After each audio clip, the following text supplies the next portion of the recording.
like money, motherfucker? Money be green. Money feel like money.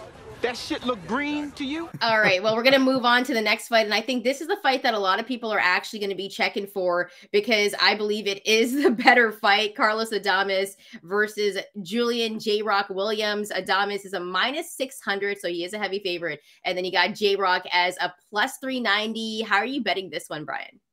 We just talked about Edgar Berlanga, who was a -1600 favorite. I actually got to my sort of pick in this fight easier than I did for the Edgar Berlanga one because it's like, which Edgar are we going to see? Kind of like I was asking about Teofimo Lopez, Josh Taylor. We saw how that unfolded. But with Carlos Adames, I was like, yeah, I kind of trust that he's going to knock out Julian Williams. So then I look and I see that it's -195 and -180, excuse me. No, I had it right. -195. Sorry. Edgar Berlanga between rounds 1 and 6, that was -180.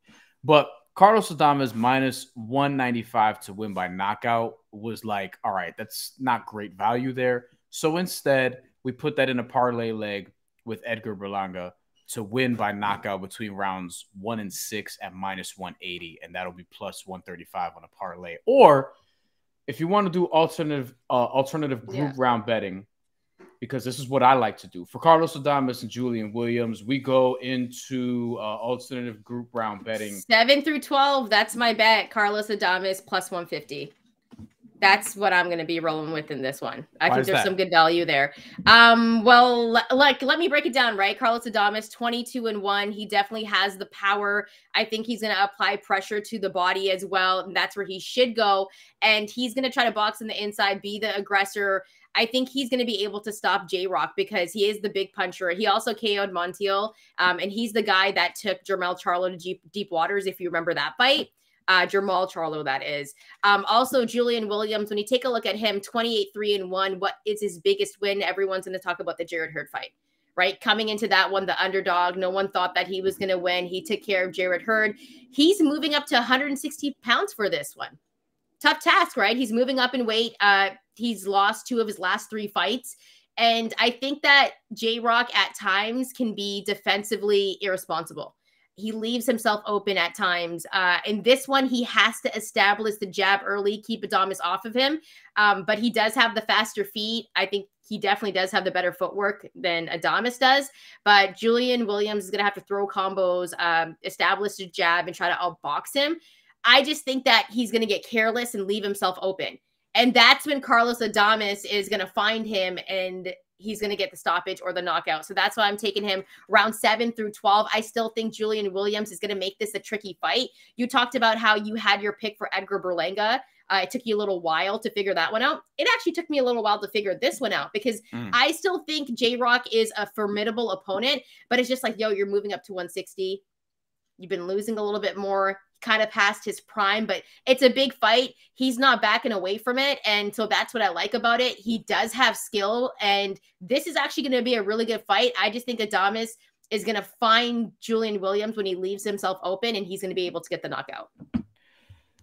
The group round betting that I like is 5 through 8 for Adames at +190. 7 through 12 also has great odds, though, because I was looking at that too. But, you know, Julian Williams, he's been knocked out twice in the 5th round before. Yeah. And once to Jason Rosario, once to Jermall Charlo. And like you said, moving up, you talked about his carelessness. I think Adames is going to be able to cut off the ring against him. I think he's going to be able to get to him. I don't think Julian Williams is going to be able to keep him off for a lengthy period of time. And Adames, when he's pressured you, like, he can crack as well as anybody in that middleweight division right now. And I think Adames, he's going to get the stoppage. It's just a matter. It's more when, not if, to me. Whereas with Edgar Berlanga, I feel like there's just more variables there if we're comparing the two. So Adames, for me, by knockout as a parlay leg, you can do it just straight up at -195. But as a standalone bet, I like 5 through 8, +190, and Shantelle likes 7 through 12 at +210 for Carlos Adames. So we are not rocking with J-Rock, unfortunately, on this fight. If he gets an upset, though, I mean, look, we've had some shocking boxing outcomes this year with Joe Joyce losing to Zhang, and Ramla Ali got knocked out last week, and she was closing as a -2,400 favorite. Regis Prograis nearly lost. Like, there's shit that can happen. And Jason Quigley could be an upset alert because Edgar Berlanga, he has to come through. But this is about Carlos Adames and J-Rock Williams, and we're both rolling with Adames here by knockout. And we'll see what happens. Yeah, and by the way, here at TheMandatory, we want to know how you're going to be betting. Also, if you don't agree with us, drop your slips into the comments because we like the proof if you're going to be talking smack. All right. Don't be an asshole. Okay. I have respectful disagreements with people. Don't be an asshole and let us know if you like nacho fries or chalupas because. Because we want to know if you like Taco Bell, okay? We're trying to get a sponsorship from Taco Bell one day. Yeah, look, clearly. We're both cool. We're both cool, but we both have like low key, like really, really bad tempers. So be cool in the comments. Exactly. No, but nonetheless, thank you so much for supporting the show. Thank you for watching the content. If you like it, hit that like button, hit that subscribe button. It helps the channel grow. And we'll be back with some more content, but make sure you drop those slips and let us know how you're betting for this one.